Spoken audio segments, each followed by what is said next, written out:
Welcome to this final chapter of our Officiantly tutorial. Welcome to this final step of creating your wedding ceremony script.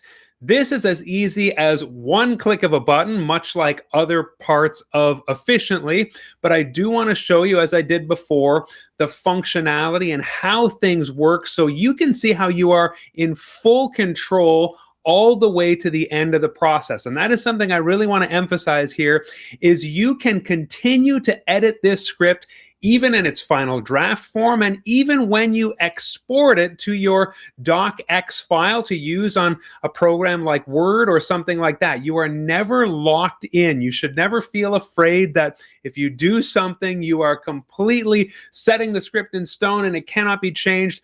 I understand, as a wedding officiant who uses this, who created this, that editorial control is very important right up to the 11th hour, right before your script needs to be printed or it's in a PDF on your tablet. Okay, so let's go inside Officiantly here. The great thing that I love about this program now is that it eliminates any of the copying and pasting that needed to happen under the previous system for creating ceremonies script drafts with Google Docs. So previously, up to this point, when we had our storyboard, the final copy of our speech, you would now need to go in and copy that into a fresh document that you would copy for your eyes only, because you shared a script with the couple, but you don't want the couple to see the version with the story, so you'd have to duplicate it and you'd have to create your own final draft and then import your script. See, if you don't understand that, that's okay. It's just, it was a real inconvenient hassle. So I designed Officiantly to do all that with one click. That means you get your final script draft that you are going to take into the ceremony with you, as I said, either digitally or printed out, as I prefer. And Officiantly is going to take the speech that you created in the 8th control panel there, the speech storyboard panel, and it's going to automatically place it inside your final script draft where you can export it and print it with one click. Let me show you exactly what that looks like. And I also need to show you what the couple is going to see if you export into your final draft and then they want to go and make some additions or changes to the script that they see.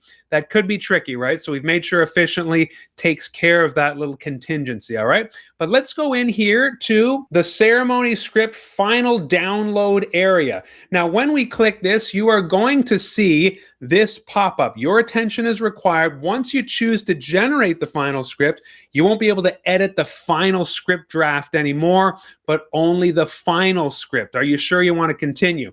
I want to explain what this means to you. So let's back out. We'll click close here. What that means is, remember, right now you are in this second control panel area, ceremony script draft.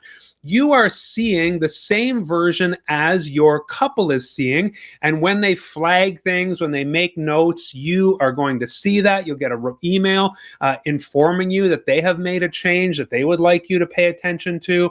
And so when you go into this and you see the ceremony script, it's the same one they are seeing.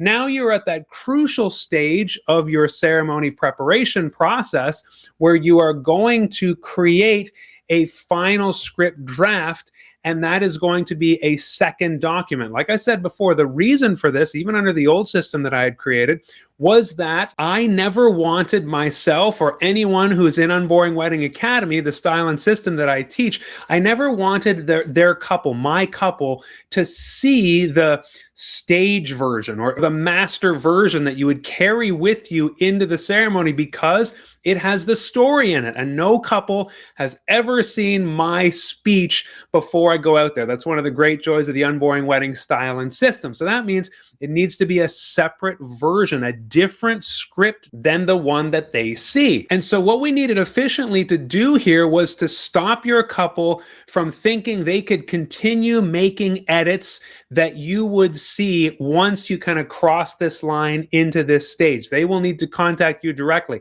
That's why we don't recommend that you export the final draft to too early. I wouldn't do this a week before or 2 weeks before. I would do this a couple of days before so you can make sure your couple is comfortable with everything and you are ready to take that final step and export it to the final draft. Okay, so let's go back into here, and now we are ready to generate it because we feel like our couple is comfortable with the script. They've made any changes they want to make. It's just a few days before the wedding or the day before here, whatever you're comfortable with. And we have completely finished our speech. But again, remember, you will continue to be able to edit. It's just that your couple won't be able to directly make edits on the script. And the storyboard section that we have been working on in the previous video, that is also going to disappear at this point. The reason why we did that was we didn't want users of Officiantly to start making edits in the storyboard section and then think that those were also happening in the final script draft. If there were two places for you to edit here, it could be very confusing and lead to problems. So you'll see, let's back out here. You'll see what I mean. Right now, the speech storyboard area is still live. You can edit your story here and do anything you want in that regard. But now, once we cross this line, let's click generate now. We're ready to go. We'll click generate, and now you are seeing your new final script draft interface. This is ready to export to PDF or print. So let me just show you what the controls look like here. You see this is Casey and Jordan's final ceremony script draft across the top, and you've got some button commands here that you can do. You can undo something. So let's say you selected all and deleted the entire script there. It's gone. Well, let's click undo and make it come back. Okay, so you don't have to worry too much about that. Click undo if you do something here, and it'll bring back to the previous step that you just did. Now, we redo, of course, and that will activate the more activities you do. You can redo, undo. But also now we have these two download options. The Word DOCX. So I don't know if you use an open source word processor or Microsoft Word, but this is how you export this out of Officiantly into a DOCX file, like I said, that you can pull up on a computer, a tablet, a phone, or print out and put in your binder, which is my preferred method. Also, if you have some sort of reader or tablet where you prefer PDF form, then you can download it into PDF form and install it and read it that way. Remember, of course, PDF does mean that it is in its final state. You can't edit a PDF, but you can come back here, edit this final script through this interface right here, and of course, download it again in either of those forms. That's what I mean by you're never locked in. You can always come back here, edit, and then re-download as many times as you want. The top bar here has your typical word processor editing controls here. So let me just show you what they do. You've got the bold button here, of course. So if you wanted to make something bold, click that and it's bold. If you wanted to italicize, you can do that. If you wanted to underline, you can do that. If you wanted to strike through for some reason, you can do that. And you can continue to add number or bullet points right here. This is a paragraph. If you wanted to click that, you will indent or create a new paragraph. Let's undo that. And also, if you want to change the font in anything at all, we've made this fully customizable. It starts at 8 point, but you can go all the way up to 32 point and make it absolutely massive if you want, okay?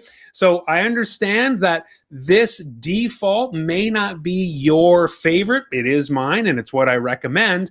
But absolutely, you have full editorial control to make this look the way you want it. If you wanted to edit any of these headings or things like that, you could make them bigger. And then, of course, now you can also change the color of the font itself and add some highlighting if you would like. And of course, that would get exported out and you could print it in color if you have that capacity, but it'll also show up in these colors in a PDF. So now that I've kind of made a mess up here showing you what that looks like, again, I'm going to click undo multiple times here, undo, undo. You can see everything being undone and going back to the way it looked at the beginning. I'm going to keep doing that. There we go.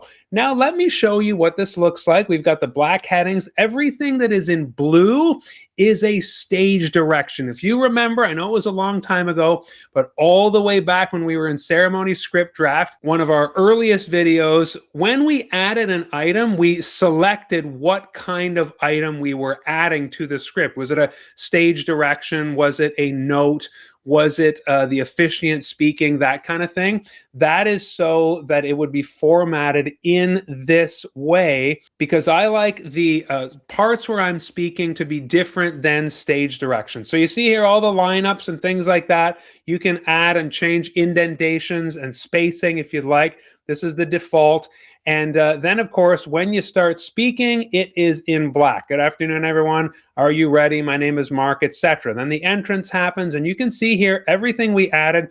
Story, intent of marriage, friends and family. Here they are. As we celebrate, we were mindful of Grandpa Joe. And like I said, if you want to add spacing or change fonts or make one section bold because you think, okay, I really want to emphasize this, or it breaks up my eye, that's great. You can add headings in your speech here. It's fully customizable so you are comfortable. Ultimately, we want you to feel like this script matches exactly what you need to go up there and be fully confident. So this is essentially what the entire script will look like in terms of color and format by default. You can change it to whatever you get. Hopefully you're getting that I'm overemphasizing that here. Just click save to make sure, but it is auto-saving constantly, and then you can export that out. Before I continue and do that, though, I do want to show you what happens if you are Casey and Jordan and you get the idea suddenly to go back into the script and make an edit. And again, we did not want Officiantly to create problems between you and your couple. If your couple went in and started making changes in ceremony script draft, but you miss it because you are in here. Let's go now into that email. Remember that we sent out to our couple early on in the process that said, "Hi, Jordan." So we got our Jordan hat on. Imagine you're Jordan now. You're one of the marriers, and you want to go in and make some last-minute changes to the ceremony script draft. It says, "Hi, Jordan. This draft of your wedding ceremony script is done. It's ready." Presumably, Jordan has kept this email.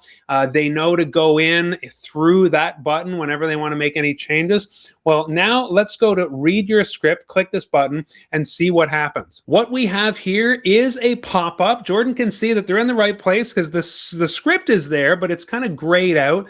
And we have this pop-up window that says, "This draft is outdated. This draft is no longer the latest version. Please contact the officiant directly for any changes." That means that you have made changes on your end in the final draft, and your client, the marrier, Jordan in this case, knows to contact you directly. They click OK, and they can still read it. We did want to make sure that they could read it, but they know that any changes that they make now are not going to take effect. Okay, so now we are back inside, and just a couple more things to do. You have the option to click this Word doc export and or the PDF export. And so here we are inside the Word doc version of it. Again, full control to edit, change things, whatever you would like, export it to AI, do some formatting. It's totally up to you. Of course, the PDF version, which I'll bring up right now, looks just like this, like a PDF does. And it means you cannot change the PDF because PDFs are by definition permanent as a file,